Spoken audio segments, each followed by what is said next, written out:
Hey everybody, I'm your host, Robbie Straczynski. Thank you so much for joining me on episode number 103 of CardsChat, the friendliest poker podcast in town.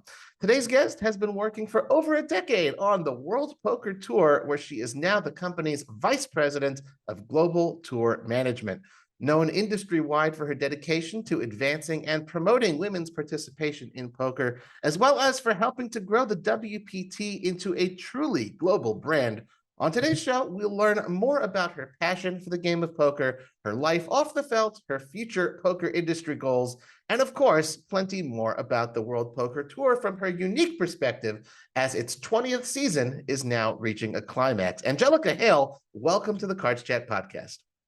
Mr. Robbie, thank you. Thank you for having me. Wow, what an intro. Even my mom should just take notes of this and going, yeah, this is how you describe your daughter. I get that. We're recording this. I'm going to give this to her so she can take a page out of your book there, man. Oh my goodness. Well, thank you. Thank you for saying that. I love that I had the chance to prep before these. I was like, what can I say? It's nice. It's good to start off on the right foot. Thanks for saying that. And it's good to be speaking with you. We've never done a full length interview before. And we were just chatting before we went on air of the times we got to meet each other, but a full, good hour to talk. I'm looking forward to this. So thanks for your time. Me too, Robert. Thank you. So you're coming to us, Australian accent notwithstanding. I know that's your home base, but you're coming to us today from Las Vegas. And in just about 2 months' time, the WPT is going to be staging its season-ending World Championship Festival. Obviously, a ton of effort and preparation has gone into it already. And I know you and your colleagues have already kicked things into high gear. There's a lot of buzz in the air, specifically the highest ever guarantee, $15 million for a single event. That's the main event. So to start off, our conversation, what sort of work, now that you're on site again, are you and the folks at Wynn Las Vegas doing with just a few weeks left until the curtain rises? Yeah, I think we are, 6 weeks and 5 days away from the start of the festival on December 1st. I don't know where to start, Robbie. Geez, it's like the full global machinery of the entire company is at fever pitch at the moment. Making sure, and obviously before I even go to there, it's the first time that WPT has partnered with Wynn. Wynn Las Vegas, right? So that in itself is momentous. And the fact that we were combining forces to have the largest guaranteed prize pool in live poker history is no small feat. But right. I think we're in a very, very good spot to exceed that 15 mil. That's very cool. So it's what are the sorts of things, again, you guys have been discussing this for a while. You forged your partnership a while ago. And now it's almost before the starter's pistol goes off, you kind of wonder in NASCAR or something. It's so what is everyone doing in the pits? What are they talking about? What's the last team huddles? So, in order to sort of make sure everything goes right and smoothly, what's sort of the general theme of the discussions right now? Yeah, I think it's multi-pronged, Robbie. So obviously you need, one of my favorite phrases at work is bums on seats, right? Bums on seats. How do you make sure that you have at least 1,531 entries into that field? That's the magic number. Right, to cover the guarantee, right? Cover the guarantee. And so I think, the company is very much focused on a lot of those elements. So we have Wpt Global, right? They are a primary sponsor internationally. So if you want to play online and you want to come and see us over at the Wynn for the World Championship internationally, that's where you win your seat, over at Wpt Global. And I think they're doing some crazy ass thing like giving a package a day or something like that, right? Yep. And right? 8 And on Sundays. Yeah, for 8 sure. on Sundays, Yeah. yes, 8 on Sundays. And that's obviously a massive focus. And you've got Club WPT. So Yeah. internationally you have the Wpt Global, and then domestically you have Club WPT. Sure. And then all throughout the world you have these what we call feeder and funnel program partners, right? So for example, over at the Venetian, at the Gardens Casino in California, Thunder Valley in Northern California, they're going to be running some satellites for us, so that their player base can actually win a package from there. And then internationally, our live casino partners, Bratislava, we've just I think we've just literally announced that partnership. And I then saw bang. the WPT Prime Festival. Yeah. Yeah, they're bloody giving away 10 packages there. And then over in Paris, what is it, Club Circus Paris, we have some satellites going on in there. And then so you got Bratislava, Club Paris, and let me see, Crown Poker Club in Vietnam is also doing something like that. And in the next, fingers crossed, in 48 72 hours, perhaps we have some more additional announcements for that. So Australia gave away like 6 packages as well. So there's all these injection of a global ecosystem. That's super cool. That's super cool. And talking end of the year event, this is, we said the climax of the 20th season, and it's a it's a $10,400 buy-in event. And, everyone knows not every Tom, Dick, and Harry has $10,400 laying around. When you think of 1,500, what do you say, 1,531 seats, right? 1,531, yeah. So like you said, to fill those seats, and to think already how many hundreds of seats are going to be filled by satellite winners, that also the pros were yum, right? And that's also very good. What an amazing eclectic kind of field is going to be showcased. So I'm sure it's going to be a very, very spectacular event. Yeah, I think that's the good thing, Robbie. Obviously 10.4 is a fair hike, a fair steep amount, but with all the partners that we have around the world, I think it makes it, very accessible, for people like me, who's, I'm not a pro, I'm not even going to call myself, I'm literally grassroots player, right? I go to my local club, play some games, there's some tourneys, but to be able to have the opportunity to, to win a package of that magnitude, it's a wonderful thing. So yeah, we have lots of awesome global partners that shared the same vision. So very cool. Looking forward to it. Absolutely. So I mentioned in the intro that your title at the World Poker Tour is Vice President of Global Tour Management.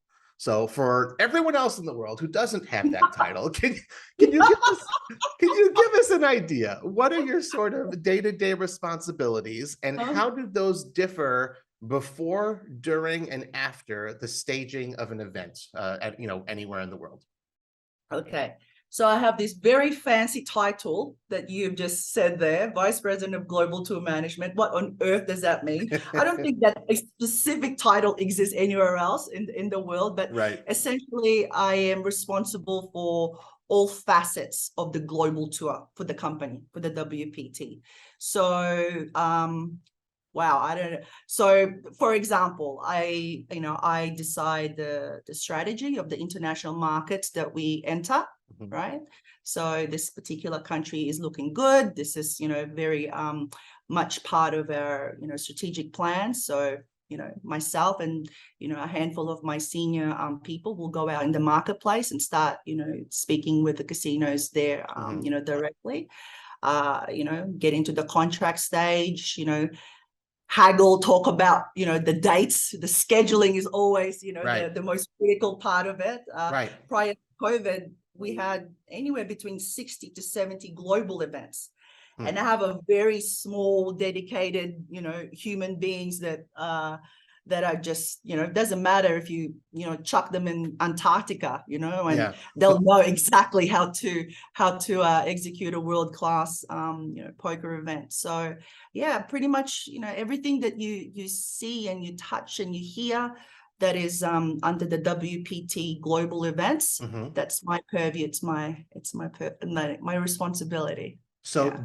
so how does that change, if at all, during like while an event is going on? Like, because you're not always able personally to be on site, but maybe you have a staff Yes. member, like so, or like the Yes. week before, the week after, like, what's that period of time like? Yeah. Fortunately, even though, we're executing this, this many events, I have a core group of I think we're 8 at the moment, Mhm. of global event staff and personnel that Mhm. literally plans the event from start to finish. Mhm. Everything, the action clocks, how did it get there? The structures, liaising and consulting with Matt Savage and Sure. Danny McDonough, right? Andy Tillman, over an American who's now based. I think you might know Andy. He lives, I think he lives in Sweden now, I believe, or We is it may the have UK? met once. I don't remember. I'm not sure. I Yeah, yeah. probably would have though. I know that name. Yeah. That's for sure. Yes, yeah. He's an American, and he married a lovely European lady, and now his family lives over there now. And so really, it's just I don't even know how to summarize it, Right. Robbie. Like, I just, it's just all encompassing, everything, the branding, the communications, with the casino partners, the way we communicate to the community. I mean, that's not my department, but that's all part of getting that event across. Yeah. Does it ever happen that you guys get approached by a casino? Maybe let's say a new casino opens up in a particular state or country, and hey, we Yes. want to get on board that WPT train. Like, does it happen from Yes. that direction as well? Yeah, it does. It does. I think we're fortunate as well that, I like to say, once you're married with WPT, we like to stay happily married, right? So Right. you can see, it's just so hard to date. You know what I mean? If you're going to devote, it's true. You go into a partnership, and this is what it is, right? You go into a partnership, you devote so much of your time, your care, your effort, your affection, like everything about you that makes you put that into that relationship, into that partnership. And it's no different if it's in a business sense. That is what the partnership involves. And so do we get approached? We get approached all the time. But as you can see, 20 years of WPT, the same, we have so many long-term partners there. Sure. So it's as a machinery that just keeps going and going. And then if there's other, new casino partners that are interested, of course, we always talk to everybody. Yep. And, now it's like, okay, where would you like to be in the global calendar? And it better align, because if it doesn't align, then what can we do? Right. So that's actually the follow-up question. You talked about scheduling is always very difficult. Thankfully things are pretty much back to normal everywhere around the world now, thank God, which is a wonderful thing. There's obviously your own regularly scheduled stops to consider, and sometimes things move around. Like you got Bellagio 5 Diamond going on as we speak. And that wasn't always at this time of year, so sometimes you got to shuffle things around the board. What other sort of factors go into laying out the yearly schedule? We, as a general rule, we don't like to have events clash with each other, right? And what I mean by that is also based on a continent per se. So, if we have, let's say, Bratislava taking place in Slovakia, right? It's fine that is has the exact same dates as Gold Coast in Australia, for example. Right.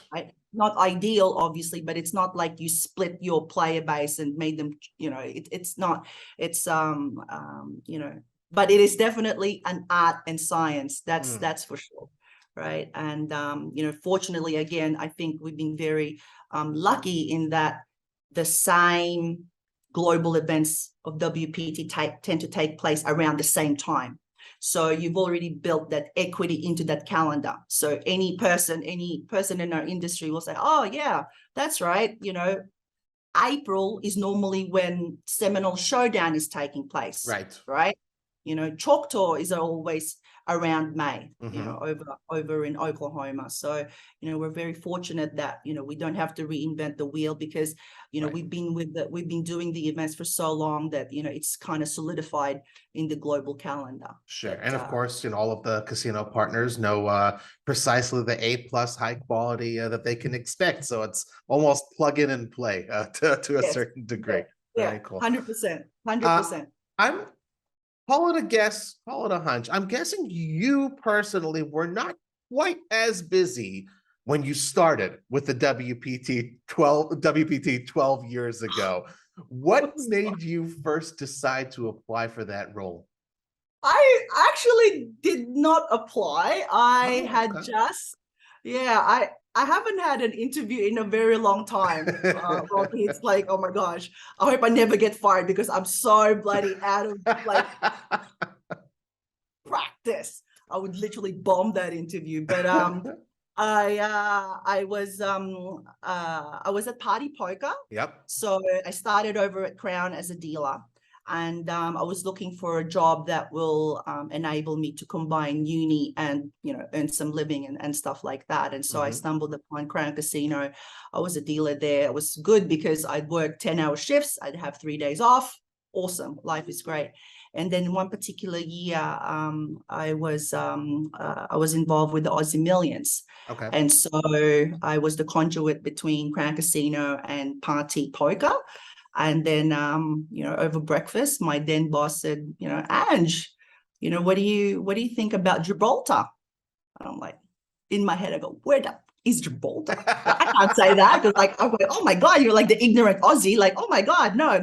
I'm like, sounds very interesting. Yes, right. I'm thinking, I think it's somewhere in Europe, right? Okay. I didn't say this during this thing because obviously I didn't know I was getting interviewed, but clearly, I was young. I have no idea how these things, go. But I over breakfast, I was offered a job, and I'm like, okay, to my boyfriend, who is now my wonderful, awesome, better half, packed up our stuff, go over to Gibraltar, but we preferred to live in Spain. So Sure. Gibraltar is connected to Spain. So every day we just crossed the border. It was like a wonderful, wonderful life.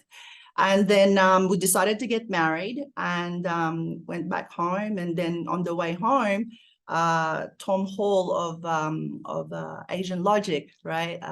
Asian Poker Tour, basically said, Ange, what are you doing? And I said, oh, I'm going home, I'm getting married. It's like, oh, maybe you want to do some consultancy for us. I said, okay, sure. So I helped out a little bit with the Asian Poker Tour.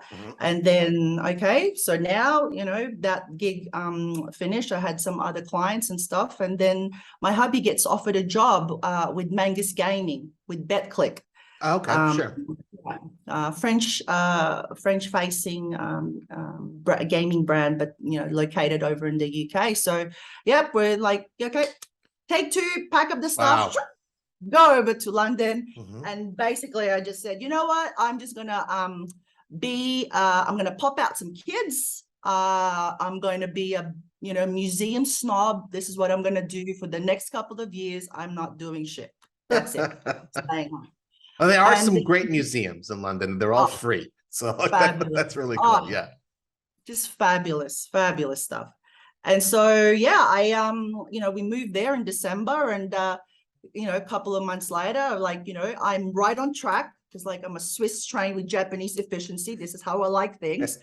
I get pregnant. I was like, yes, I'm right on schedule. Okay. And a couple of days after, my phone rings, and then our then CEO Steve Heller said, Ange, what are you doing? And I'm like, oh, I'm just being a museum snob, right? And he's like, well, there is an opportunity here at the WPT.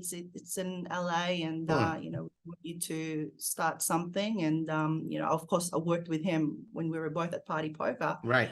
And he said, oh, this sounds like the job of a lifetime. Like, oh my God, thank you, God. But I just found out I was pregnant. So, and I know what kind of job this is. This is building something from nothing. It's right? very demanding for sure. Yeah. Yeah, the department didn't exist until I created it, right, 12 years ago. And so I knew what the job entailed, and I'm just like, it wouldn't be fair to my new employer if they didn't know, you know, my status. I mean, it shouldn't matter that I'm pregnant. You know, millions of women are pregnant, able to perfectly be, you know, executives and stuff like that. But I didn't think it would be fair on them. So I told them a couple of days later and said, you know, this is a wonderful opportunity. It's exactly what I've been waiting for. But I got to tell you, you know, I just found out a couple of days ago, literally, that I'm pregnant. Mm-hmm. And there was like you know, forgive my pun, a pregnant pause. Uh-huh. And well, Ange, I'm pretty sure they have doctors in the United States. So if you don't mind giving birth to an American baby, then let's go. I'm like, sweet. Done. Amazing. Wonderful. Yeah. And then while I waited for my visa, I just got bloody bigger and bigger and bigger until I went to LA. I was 6.5 months pregnant, and I was like, oh my God, like I can't wait for my visa. I think I'm going to have to give birth in United Kingdom. We were living in London, right? Still. Mm-hmm. So I can't have my American baby. I have my British baby instead, my firstborn. Uh-huh. And we waited, you know, it took a year. And then finally I go to you know, land at LAX, and you know, that's where we've been for the longest time, since 2020. So get this, right? Yeah. So I finally got my dream of, like, the second baby is American. So I have a British baby, I have an American baby. Mm-hmm. Awesome, fantastic, right on track, exactly what I planned. Beautiful. And you know, we had no immediate family there, right? So Right. obviously my job, you know, Robbie, like, you know, half the time I was in, you know, in airplanes and everything like that. And, you know, it was just my husband. And Mm-hmm. I think, you know, it just, as the kids grew older, you know, we just needed that, you know, that support, you know, Sure. the emotional support, the support of family and friends. And we just, you know, we had the friends, but like nothing beats, you know, free childcare from your grandparents and your brothers and sisters, right? Confirmed. So, yes. yeah, That's for sure. right. Yeah. So we landed back in Melbourne in January of 2020, right? Just on time. Yeah. I'm telling you, I think there's someone that likes me up there, or whatever faith you want to believe in and stuff, because I didn't even think that I called for that one time, but it came because obviously, you know, 6 weeks later, the world had completely changed. And I don't know if you know this, Robbie, but, you know, Melbourne was like the most locked down city in the world at the time. I'm aware. Yeah. Yeah. 264 bloody days of like the most stringent, like I could not go to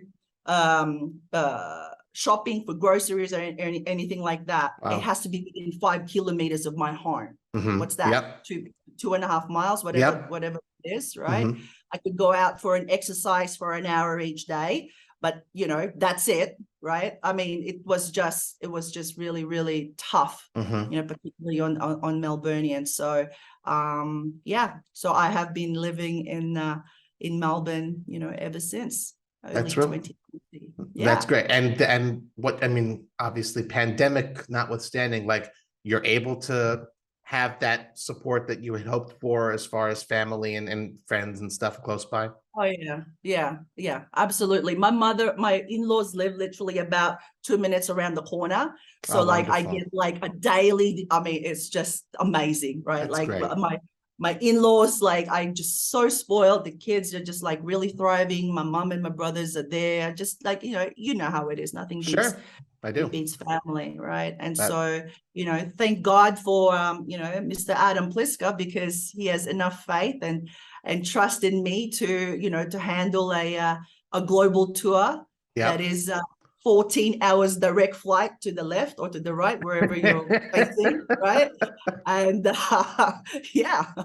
So that's interesting. I mean, you're like, you know, nowadays it's a little bit more common that one doesn't necessarily need to be in an office. You could kind of work remotely from anywhere. I tell you, like, right. And so I don't know exactly the time difference between, I guess, you know, Irvine, you know, in the, you know, Pacific time and Melbourne. I don't know exactly the time difference, but to what degree is your schedule kind of wacky? Yeah.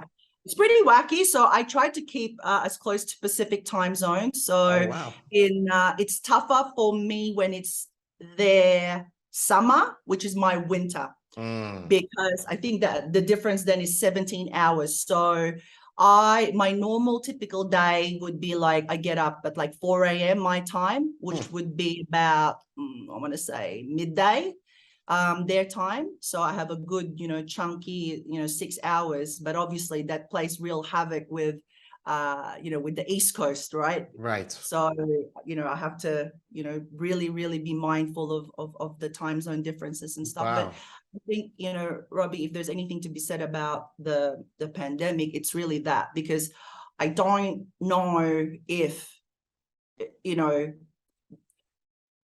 obviously it's one thing to, when I was waiting for my visa and I was building the department, I had to wait in London, right? It took a year. So Right. I started building that department, even when I was offsite. So maybe that gave me the, the real confidence to say, Ange, you did this friggin' 12 years ago. Like, what difference does it make? It's just, it's just another thing. But obviously it's a very different circumstance, right? Sure. You were building something 12 years ago. Now it's like morphed into this, like, you're in 5 bloody continents. Right. It's a juggernaut. Yeah. Global events. Like, okay, like, what this is going to look like. And then I think, with COVID, it really taught us that there are certain jobs that you could really just do from the comfort of your home. And as long as you have good internet and, God for Zoom and, all the other companies that I have no stocks or shares that I missed the boat on that one. Yeah. It's made possible, right? Yeah, that's good. So, yeah. Let's dial it back just a little bit. You mentioned you were at Party Gaming. You mentioned you were at Crown, and you said you were a dealer there. A lot of folks, around that time, including myself, when you started to get into poker, 15 to 20 years ago, that sort of space, they got in as players and they decided to become pros, and maybe later they moved on. And you said you do play, recreationally for fun. What made you decide, hey, I want to get in on the industry side? What's exciting about the poker industry to you, as opposed to, being the person, just always buying in, shuffling chips and, being a tournament pro? Yeah, I quickly found out I was a complete fish. Like, I just knew. And you were blessed with many things, but poker playing is not going to be your forte. So, keep that recreational and stuff. And I think at the time I was so enamored with traveling, right? I think as an Aussie, our nearest neighbor to the right is New Zealand, 3 hours from me. And then the nearest neighbor to the north is is Indonesia. Yeah. Right. I mean, that's literally, it's so extreme, because Australia is like the size of continental United States. Absolutely. Yeah. So, I think, being, not having like responsibilities, like I didn't have a mortgage, we didn't have kids, I just had, my then boyfriend then, and, my hubby now, and stuff. We were just like, it was just an adventure, right? And it's Europe. Oh my God, like get on a plane and, 40 minutes to the right, you're in Italy, right? Yeah. An hour and a half and you're freaking, Finland. Yeah. I mean, it's just how else, why would I not, take that opportunity? So it was love of international travel, paid for by somebody else. Right. To say no to that. I mean, gosh. Right. It's so interesting, because like you said, that is the dream job. And World Poker Tour, global stuff, it really is wonderful. And all of the shows as well, you showcase all of these amazing places, outside of the casino. And, again, just to remind, I can never say it enough times. I'm sure you're shaking your head, you agree. Every time, wherever it is that you're going, whether it's a one-off, you gotta play in this main event, or I want to see Choctaw, whatever it is, go outside the casino, see what's around. It's like such a great opportunity to see what's out there in the world after, either you win or bust out of your tournament. So it's so important to do that. Yeah. No, you were asking me before about like some of the factors that comes into consideration. And I think there's something there that you just said, right? It's the locations that also matter, right? So, world-class facilities, exotic locations, that's part and parcel of the dream, right? That, most people when they play a tournament, probably don't walk away with any cash or anything, but you want them to be left with an experience, right? And just go, okay, right, I didn't, I busted, I didn't, win any cash, but that was pretty cool to go to Seminole. That was pretty cool to go to Vietnam or Cambodia, right? All those types of things. They definitely come into play when I solidify the global footprint. That's for sure. It's almost like you read my, like, literally that word is in my next question. I'm going to read the question word for word now, just to illustrate. So I mentioned, I'm psychic, mate. I'm telling you, I'm a little bit psychic. So I mentioned in the intro that you've been instrumental in helping to grow the footprint of the World Poker Tour, literally word for word. So I wanted to know, in 12 years, looking back on what you've done, maybe you can kind of give us like a highlight reel or some bullet points of what you feel to be your greatest achievements thus far in your role. Oh, gosh. Like in terms of location, I mean, when you look back, and what gives you perhaps the most pride of, like, hey, because of what I did, that's happened. Oh, I definitely have to put Australia in there. Not because I'm Australian, right? But man, I freaking tried so hard to get into the country. Oh my God, so many times tried to like knock on doors and, tried to do partnership. We think we're going to do a partnership, then something happens, it's not the right time, something, and then when they were ready, we were not ready. It was just, it's not for lack of, not for lack of trying, but Australia definitely, is definitely a feather in my little cap. That one I'm especially proud of, and maybe it is because I'm Australian. I felt the pressure. Like, Ange, like, you could not get your freaking home country in that global map. Are you serious? You couldn't add that freaking fifth continent, I mean, sixth continent. If it was if Antarctica wasn't so bloody cold, we'll also be there. Like, you couldn't get this. I tried. I felt the pressure. And, it took, fortunate. I don't know if you know Danny McDonough. We're both ex-crownies, from Crown Casino and stuff. And he was the missing ingredient that pushed it over the line. And so now we have a multi-year agreement with the Star Group. So they have multiple properties in, world-class resorts. I mean, billions of dollars, spent on their world-class facilities in multiple states in Australia. So we're going to be there twice a year. And wow.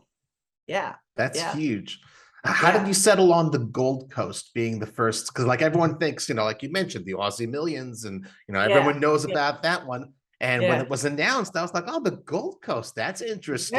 So how did you settle on that one being your first foray into the land down under?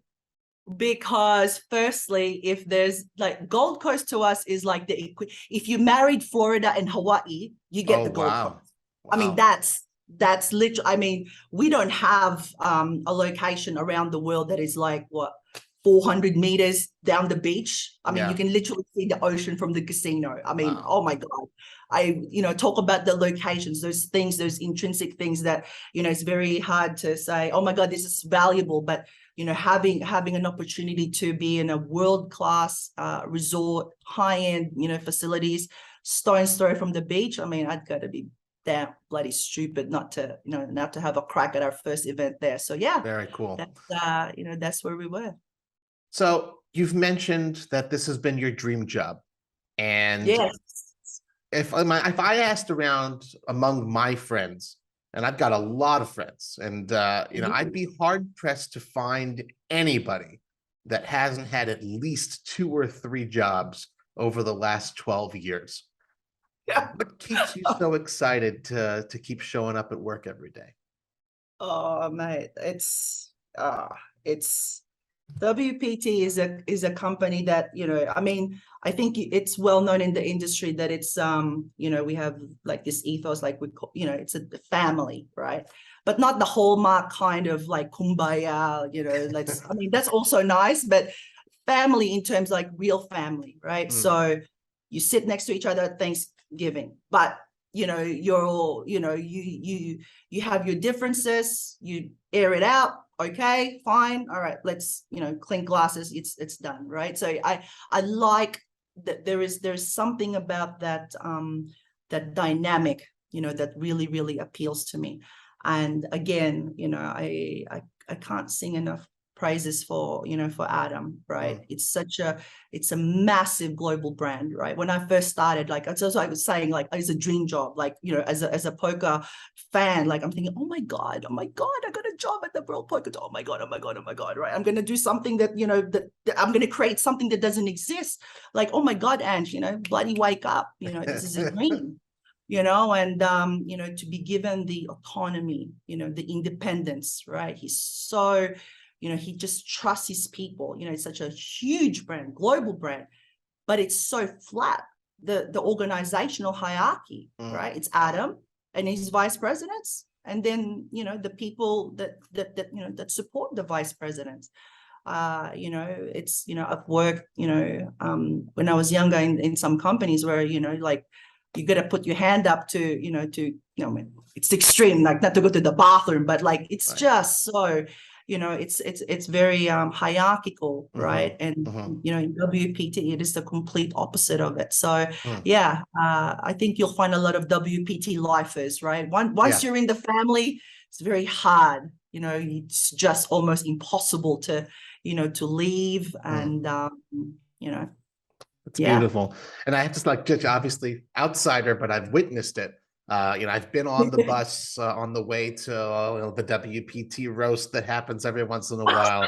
I've been at an event and I see like a little mini quick huddle meeting taking place, and it's like what you're saying is the absolute truth. I can only imagine it's like being inside that circle, but it's definitely the truth. You definitely get that family vibe, and that is not something you find at every company. That's beautiful. But the good and the bad too, you know what I mean, Robbie? Not just, I said, like, not the hallmark, not the kumbaya, yes, that comes too, but there's a degree of honesty, and there's a degree of like, I'm in a safe place. I can say something and not feel ridiculed. I can throw 20 crazy ass ideas on that board, and then people will say, well, okay, maybe that one's too much of a crazy ass idea even for you, Ange, but like, what about this? Let's go refine this. What, you know what I mean? It's a very much a nurturing environment. So it's beautiful. I've got no plans, and plus I told you I'm going to suck at my next job interview, so I better hang around here. So at the end of the day, the World Poker Tour, it's unlike all the other big companies in the industry. You guys are a showcase of the game, and we've almost overwhelmingly, we see No Limit Texas Hold'em tournaments, and that's the game that you guys broadcast and promote, and it makes sense. But slowly but surely, I've been paying close attention. You see these little added extras. You see a little Pot Limit Omaha. You see some cash game meetups. You have some ladies' nights. Yes. Can you tell us a little bit about innovation at the World Poker Tour? Like when you talked, you touched upon it just now about like ideas, brainstorming sessions, that sort of thing. How often do those things happen? Because like you said, there's, you can throw it back. 2023, we know we're going to have A, B, C, like so much stuff is built into the schedule. What about those brainstorming sessions and types of innovations? Where, when, how often does that type of stuff come up? And I'll even throw in, and what's the craziest idea you've ever heard that has not yet come to fruition? I'm not gonna be publicly saying on record some of my and our crazy ideas. Oh my god, it'll I think it's a combination of many things, right? That's a very good question. So I'd love to be able to say, oh yes, every month we have a dedicated time where we put forward ideas and stuff, right? I mean, there's times that are like that, but more often than not, it's organic, right? It's like it's spontaneous. It could be as easy as like we're planning for the World Championship, and we've been planning for the World Championship for bloody years. I'm telling you. Right, like even if we didn't know the final home of the World Championship, this has already been in the cooking in the books, right? Because 20 years is 20 years. You got to plan for that, years before 2022 happens. For sure. And then so it's it's a combination of spontaneity inside the company, but also our casino partners, Robbie. It's, people forget, like, there is no WPT if there's no, first and foremost, the players, right? They are literally like the heart and soul of what we do. But the casino partners, right? We can't have a WPT if the casino partners, aren't on board. And so a lot of the innovation that you're talking about, that happens, simultaneously a lot of the times with the casino partner, right? Casino partner looks at their player base and goes, oh yeah, this particular market loves heads up. Oh, it loves PLO. Okay, all right. Okay, let's go and do it, right? Okay, Nice. Let's put that on the schedule, type thing. In terms of, something very much dear to my heart, the women in poker, I think, that is something that is very meaningful, to me, and not just because I'm a woman, or because I think of it in commercial terms, right? Like, you got to be a dumbass if you don't want to cater to 51% of the demographic of the world. Yep. There's more women, right? Okay, sure. There's more women, but okay, how do you? And I'm not just talking about putting bums on seats, like getting the women to come and play, inside a casino. There's so many ways to consume poker, right? And that's why I think most people, I get a little bit, not upset is not the right word, but, it concerns me a little bit sometimes where people say, oh, it's only 4% that, play, in a casino. But there's so many ways that a human being can consume it. You can watch on television, right? Another part of our success, why we've been around for 20 years, right? We're on linear networks, we're on OTT networks, right? Like, you buy a Samsung TV, you turn it on, bang, there's WPT, right? Like Pluto TV, right? Like, we're the #1 rated show, on that particular platform. So, you could be a viewer. What about the clubby, right? What about the clubby from Florida and from California, right? That, doesn't, that wants to be able to, fire off $10,400, but perfectly happy to, have his Club WPT membership, every month, and have the opportunity to fire off a bullet, at World Championship, or, Bellagio, yep. Seminole Showdown, all of those types of things. So there's so many ways. And, even my mum, who, knows, nothing about poker, except she knows her daughter's somewhat involved in that one. She'd walk around with her little hoodies, branding WPT, or, whatever else. So there's so many ways to consume it and be a fan of it. It's not just, playing, in brick and mortar casinos. Yeah. Online is definitely, a big component for us. And now that we've got, Wpt Global, I mean, yeah. That's the next evolution for us, Cool. All those players, being injected into the live poker scene. Yep. I can't stress that enough. It's going to be huge. So, to that point, one of the many tangible things everyone knew that you kind of spearheaded back in 2018, the WPT Women's Summit at Park West Bicycle Casino. Yeah. And since that time, from where I sit, a lot of steps have been taken very much in the positive direction. I kind of feel like, I don't know, there was almost like at a turning point in a very positive way, like a lot of buzz, so many women's groups on Facebook, and new, organizations forming, a lot of good things. And when I sit down at a table, you mentioned those percentage figures of like typically how many women usually play. And I say to myself, wow, wouldn't it be great as someone who plays if I would always sort of know on average, there's like, I don't know, 1/3 of my table is women, which is, 33%, like that's almost incredible to think of. Mm-hmm. But like, to know that there's always going to be 2 or 3 women, no matter what, like, that's nice to have a little bit more balance.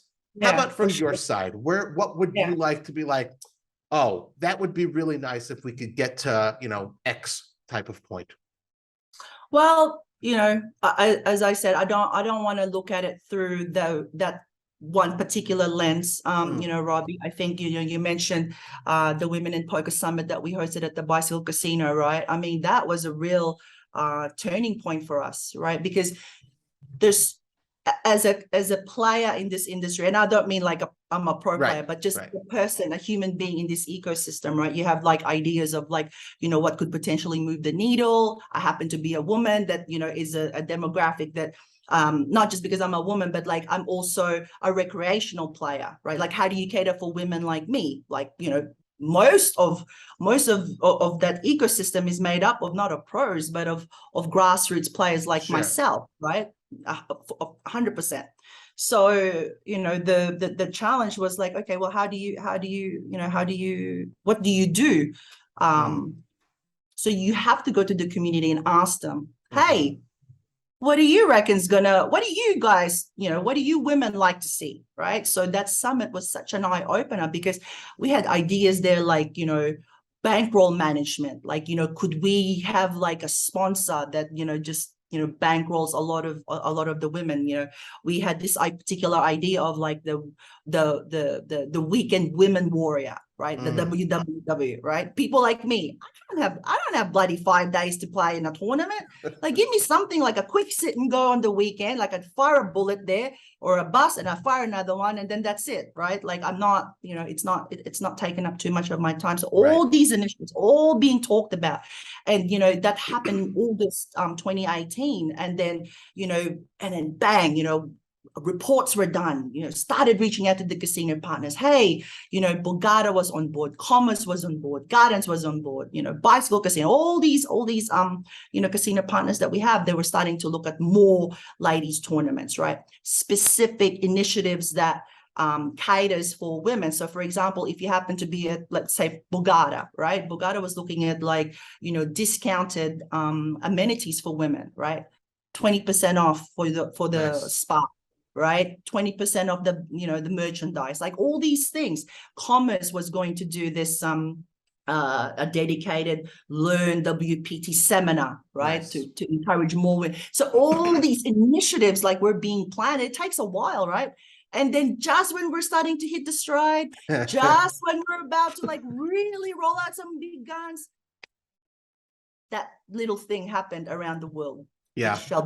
Which shall go unmentioned. So coming out of the pandemic, we were like, man, like, it's our 20-year anniversary. Like, we gotta do something big. Like, we gotta do something, because I feel like we were robbed, really, truly. And so we're like, okay, well, what do we do? So I'm like, well, how about let's do a ladies championship, but bloody televise it, live stream it, and freaking make it like a championship, right?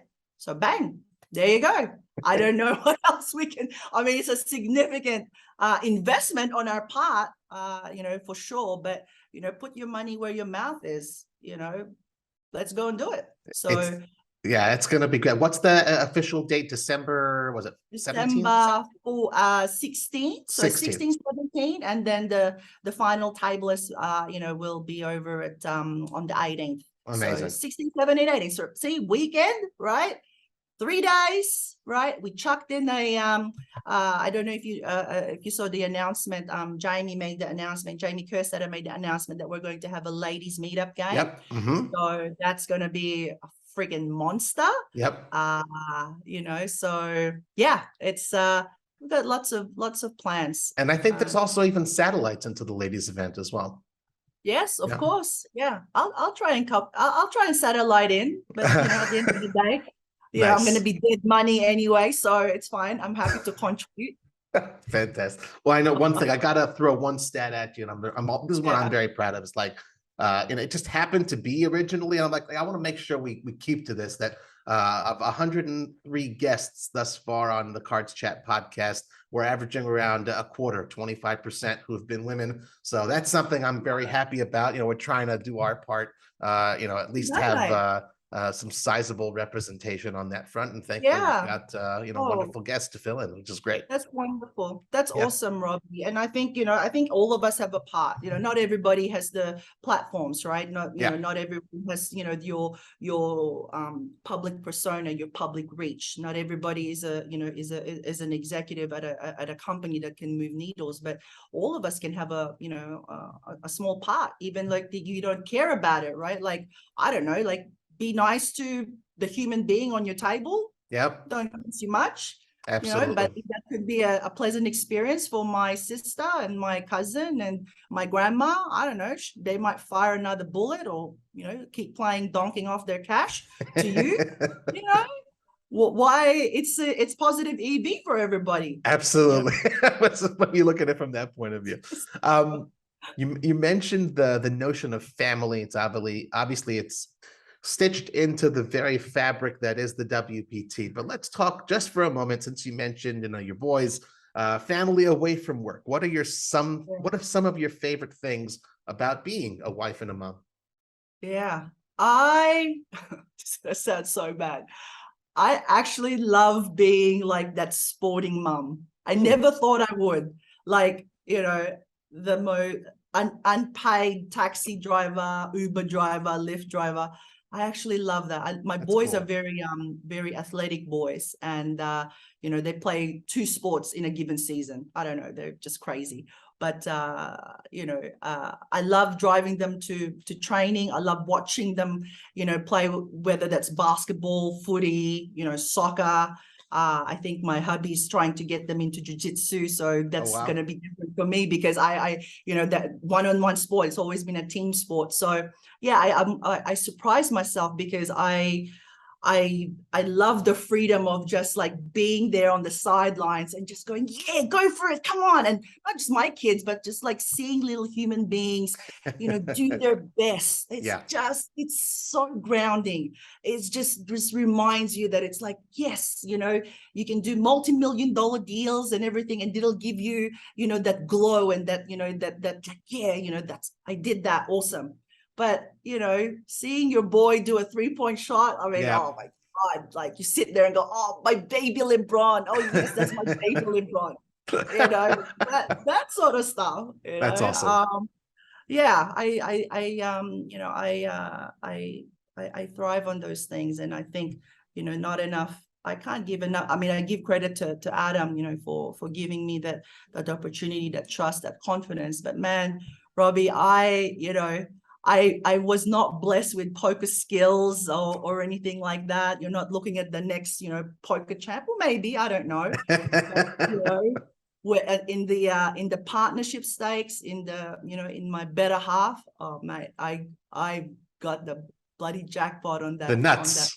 On that. Oh yeah, got the absolute stone cold nuts. Like, I just read it and weep. That's it. I mean, that's what I got. How about when you're not working or being, the active mama? What about Ange time? What do you do for fun? What are your, hobbies, passions when it's just, and it can really let your hair down and enjoy yourself a little bit? I don't really have an Ange time. I think the closest one would be like, I bought House of Dragon book. Okay. So I had a crack at that. I had a look at that. Yes, the Witcher series. I also had a crack at that. So I think for me, books. I was a poor kid, right? I single mom. Worked many jobs to put food on the table and stuff for myself and my brothers. And so books for me were like literally like the passport, right? Like, yes. Look at this. Oh, this is what Italy looks like. Oh, yes. This sort of stuff. So I think even from a young age, I think this is why I thrive in this environment, right? Like it is a childhood dream to, get on planes, see different cultures, eat different things that I have no idea what it is. But, we have a rule in my household. You got to try at least something once.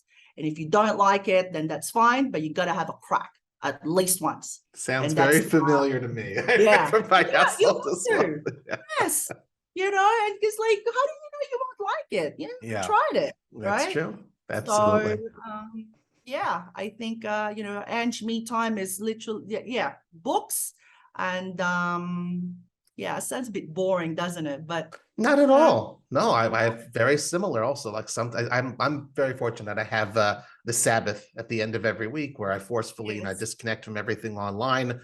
So no emails, no TV, nothing like that. And it's like, well, then what do you do, right? So I was like, well, that's the perfect time to pick up a book and just jump into that world. And sometimes when the Sabbath ends, I'm like, I don't want to get back to my phone yet. I want to stick with this book. I'm reading a great Jeffrey Archer novel right now, actually. Oh, So yeah, nice. Oh, I forget what like it's him. called, but Yeah. it's a good, really good story. So I'm enjoying Yeah. it.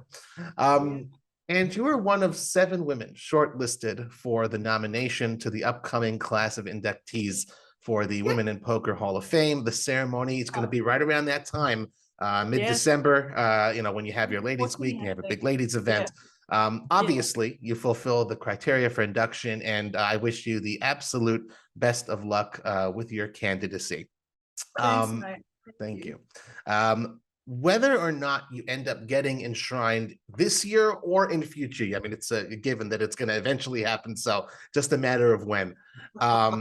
Your commitment to the poker industry, your voice as a proponent of the advancement of women in poker, it's only going to get stronger. It's a very beautiful thing. It's something, we need in this industry. We need more of, and, a shining example to others.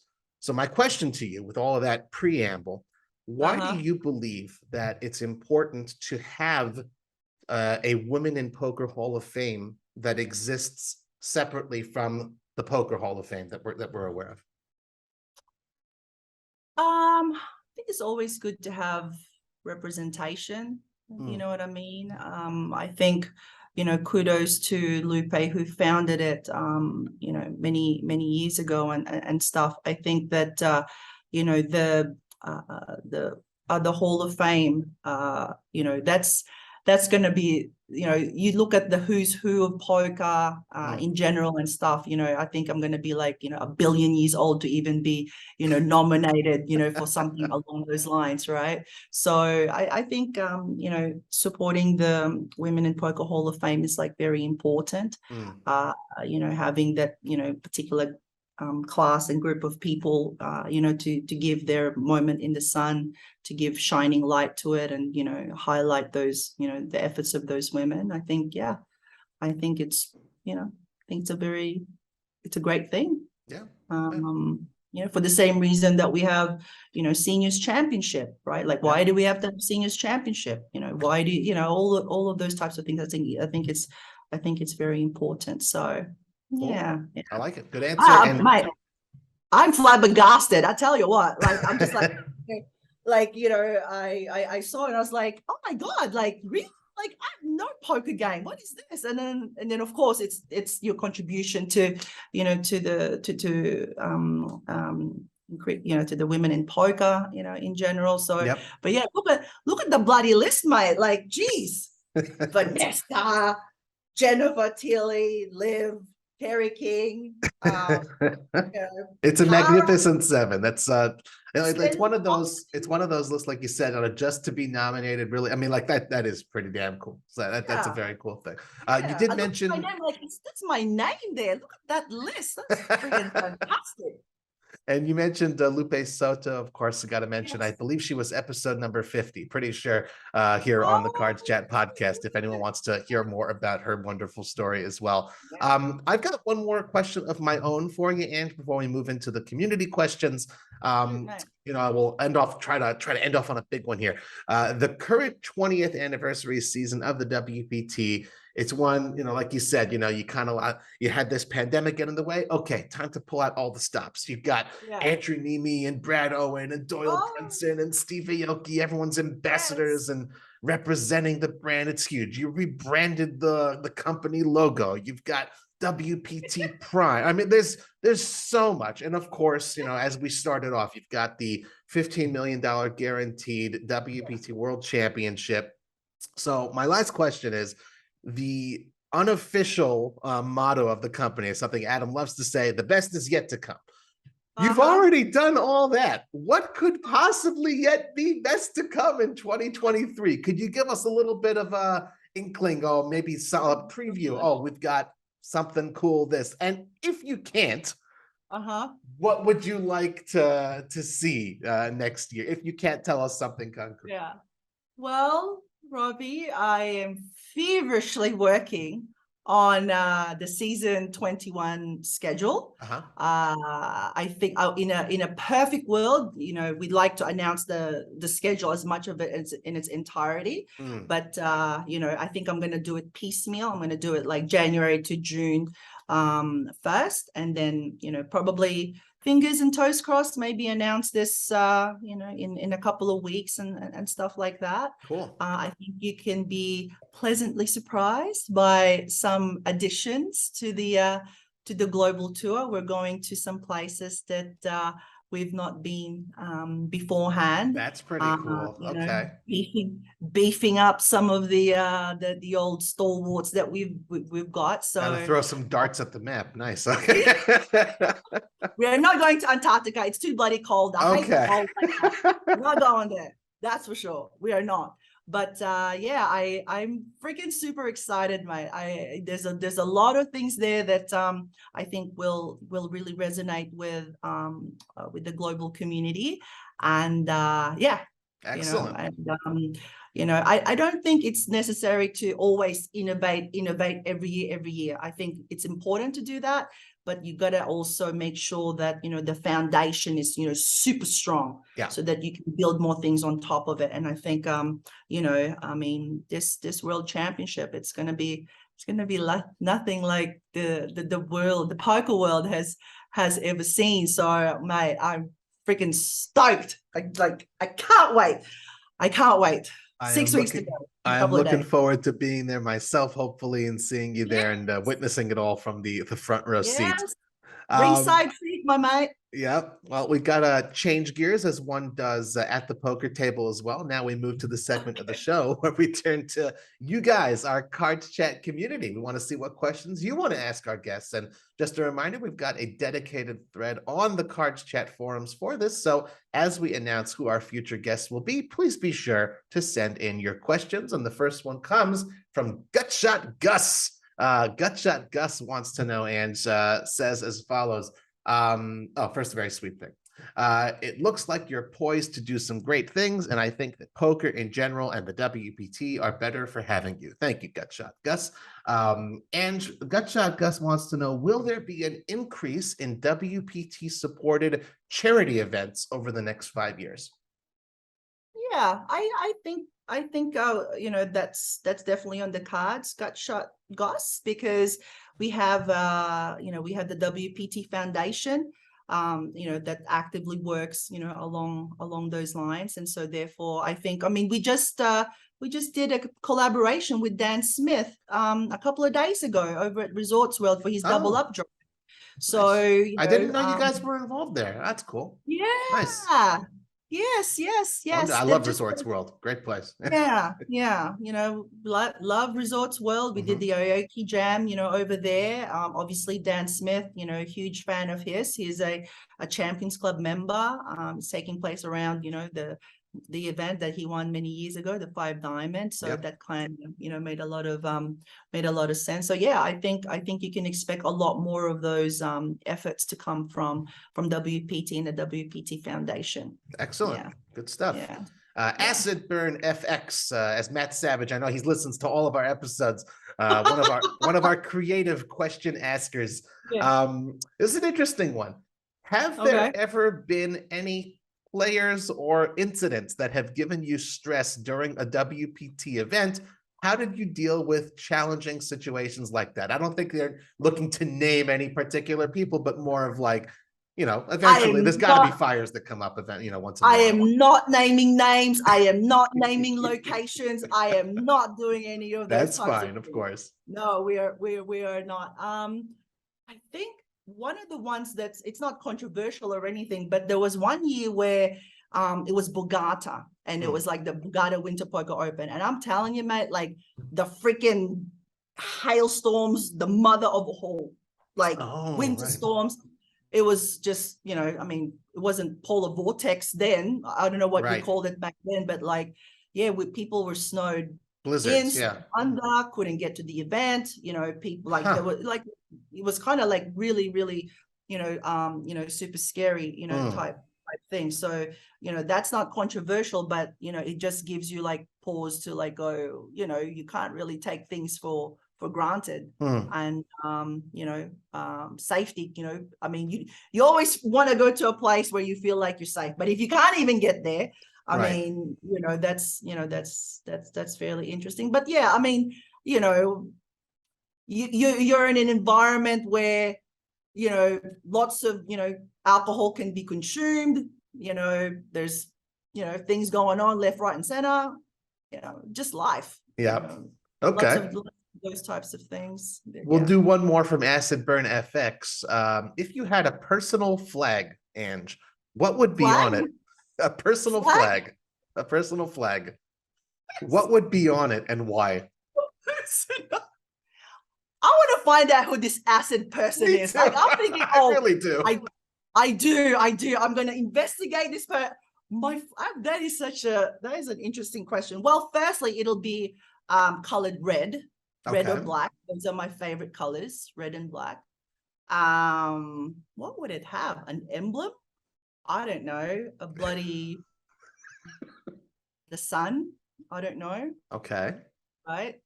Oh, that looks. I'm trying to see this I see it as a black and red with the bright, massive golden sun right smack in the bloody center. Nice. That would be my flag. I like it. Yeah. Okay. And why the sun?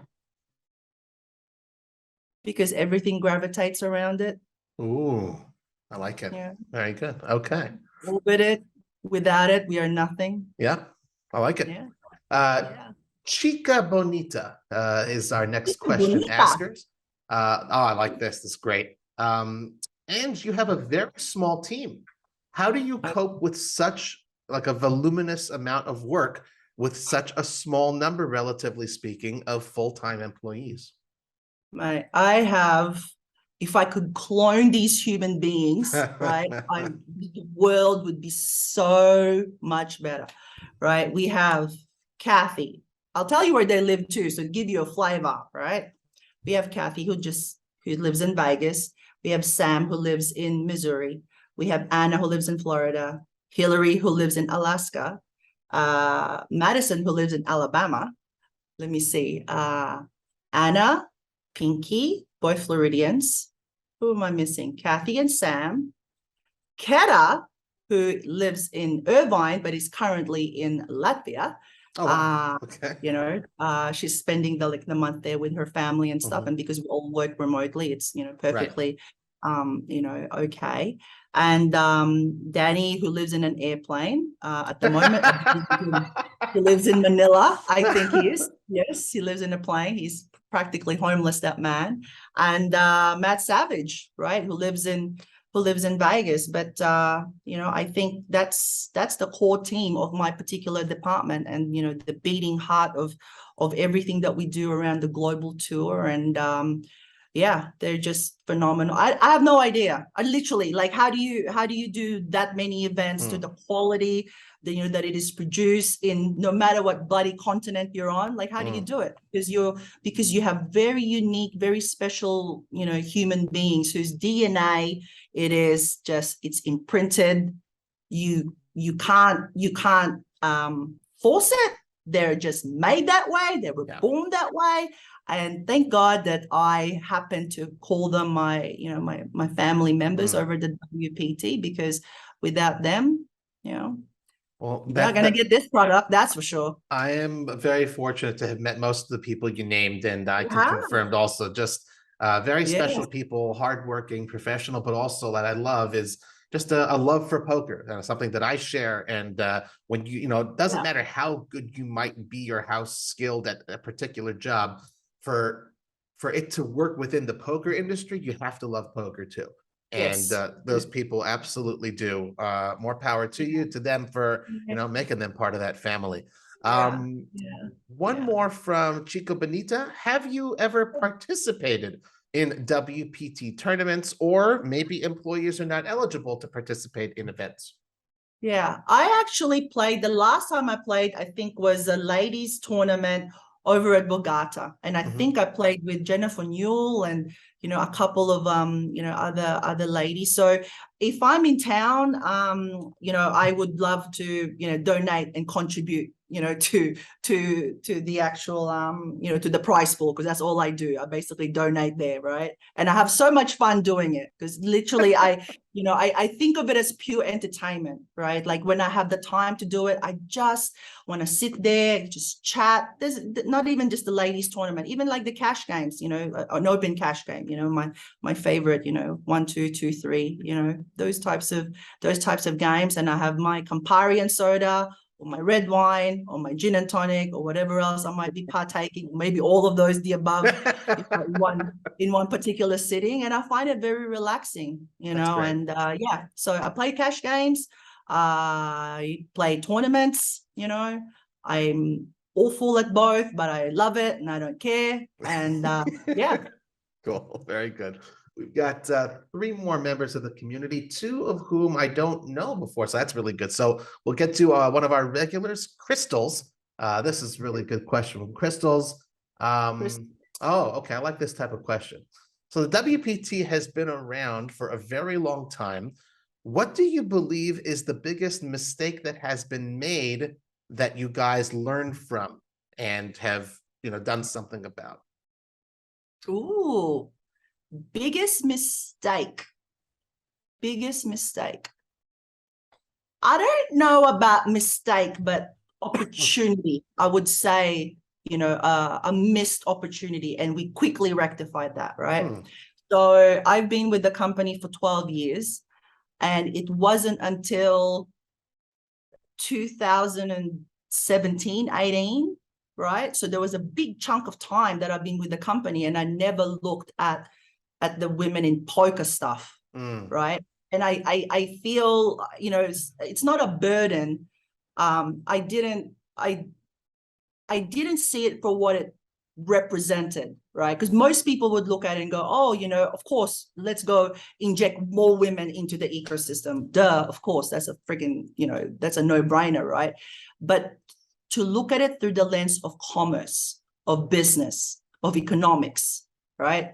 Because if there's a particular demographic that could increase just the livelihood and the sustainability of an ecosystem, of an industry, why the hell aren't you bloody talking to that particular group, right? Yep. And it's a missed opportunity all those years, because why did I take so long to look at that particular opportunity, right? It took ages, and because maybe I just looked at it as like, well, as I love to say, I don't care if you're like a blue Smurf or a purple Oompa Loompa, right?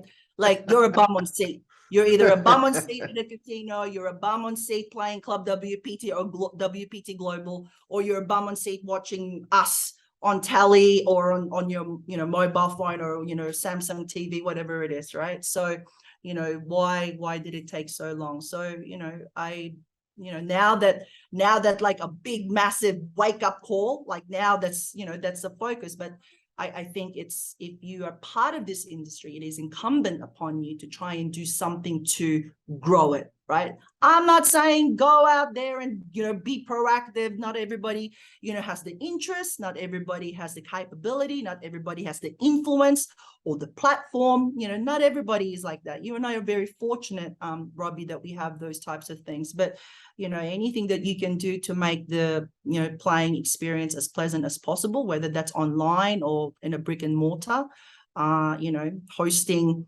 premiere nights of WPT or any other poker show that you happen to love. I mean, that's all, it doesn't even take much effort, right? It's just, you're doing your own bit. You're not even thinking that you're doing your own bit, but it is moving the needle, for our game. It has to be sustainable, has to grow. Absolutely. We've got time for people like me. Yeah. Red Boy 23. Red Boy Okay. 23. Thank you very much. It's a name I don't believe I've ever seen before. So thank you so much for submitting a question for Angelica Hael. Red Boy 23 wants to know, what do you consider your greatest achievement thus far for the advancement of women in poker?